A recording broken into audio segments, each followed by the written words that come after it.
नमस्कार, मेरा नाम डॉक्टर आरती शर्मा है। मैं एक रूमेटोलॉजिस्ट हूँ। इस वीडियो में हम कुछ रूमेटोलॉजी रिलेटेड बातें करेंगे।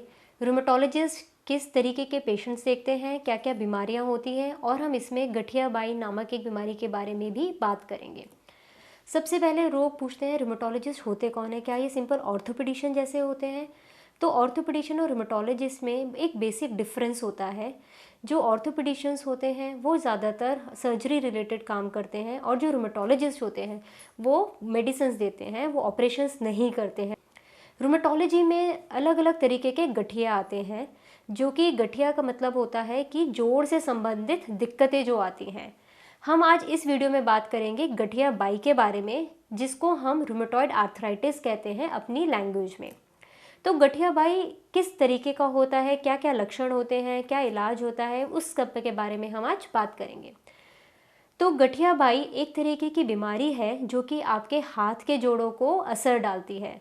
उसमें जो आपके हाथ के छोटे जोड़ होते हैं, उंगलियां जो होती हैं, उसमें सूजन आती है और सुबह उठ के अकड़ाहट होती है। ये जो सूजन और अकड़ापन होता है, ये सुबह के समय सबसे ज़्यादा परेशान करता है पेशेंट को। सुबह कम से कम 1 से 1.5 से 2 घंटे तक आपके हाथ में अकड़ापन रह सकता है, और ये शरीर के किसी भी जोड़ को असर डाल सकता है, चाहे वो कंधा हो, चाहे वो घुटने हो, चाहे वो एड़ी हो। तो शरीर के किसी भी जोड़ पर असर आ सकता है। साथ ही साथ ये बीमारी सिर्फ जोड़ों तक लिमिटेड नहीं होती है, ये आपके लंग्स पे, आपके लिवर, किडनी, इन सब पे भी असर डालती है।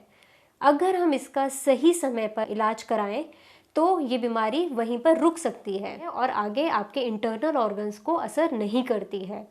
इस बीमारी का बहुत ही अच्छा और सस्ता इलाज भी उपलब्ध है, जो कि टैबलेट्स या मेडिसिन के फॉर्म में दिया जाता है, और उसमें आपके तरह तरह के टेस्ट किए जाते हैं। अगर किसी भी दवाई का कोई भी साइड इफ़ेक्ट होता है तो उसको तुरंत वहीं पकड़ लिया जाता है और उसको फिर नॉर्मल कर दिया जाता है।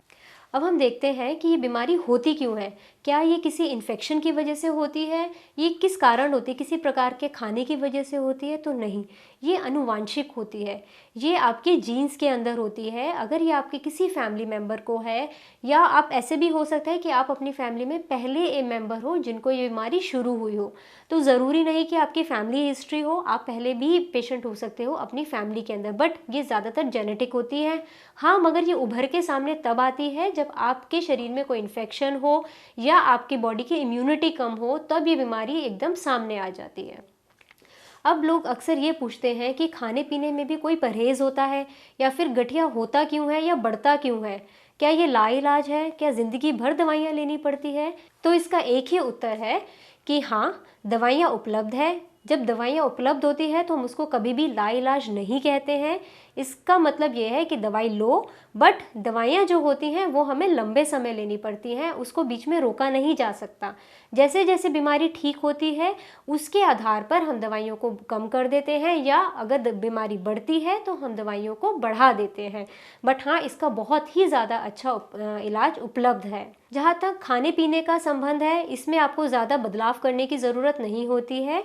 मगर अगर कोई पेशेंट हमारा बहुत ही ज़्यादा कमज़ोर होता है, हमें लगता है उसकी मांसपेशियां कमज़ोर हो चुकी हैं, उसको अपने दिनचर्या करने में भी दिक्कत आ रही है, उन केसेस में हम उसको हाई प्रोटीन डाइट लेने के लिए कहते हैं, ताकि उसकी मांसपेशियां मजबूत हो सके। दूध और दूध से रिलेटेड जितने भी प्रोडक्ट्स आप ले सकते हैं, जैसे दही हो गई, छाछ हो गई, लस्सी हो गई, इनका सेवन हमें थोड़ा सा बढ़ाना पड़ जाता है अपनी डाइट में, ताकि आपकी जो हड्डियां हैं वो मजबूत रह सकें। तो इस बीमारी में अगर हम देखें तो खाने में कोई परहेज़ नहीं है, बट हाई प्रोटीन डाइट और मिल्क प्रोडक्ट्स जो होते हैं उनका सेवन हम थोड़ा बढ़ाने के लिए बोल देते हैं।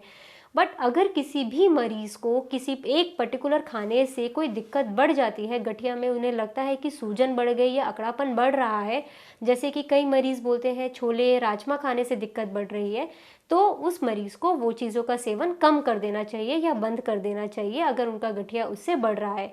इसके अतिरिक्त खाने में कोई भी बदलाव लाने की कोई ज़रूरत नहीं होती है।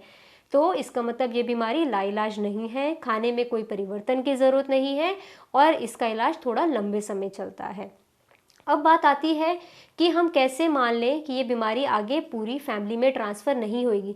क्या ये छुआछूत की बीमारी है या नहीं है? ये छुआछूत की बीमारी नहीं होती है, मगर अगर ये बीमारी आपके किसी फैमिली मेम्बर को है, जैसे कि आपके माता पिता को या आपके फर्स्ट डिग्री रिलेटिव जो कि आपके मासी हो गई, बुआ हो गई, इनमें से अगर किसी को ये बीमारी है तो आपके अंदर ये बीमारी होने के चांसेस थोड़े से नॉर्मल लोगों से बढ़ जाते हैं। फिर भी उसमें 90% यही चांसेस होते हैं कि आपको ये बीमारी नहीं होएगी।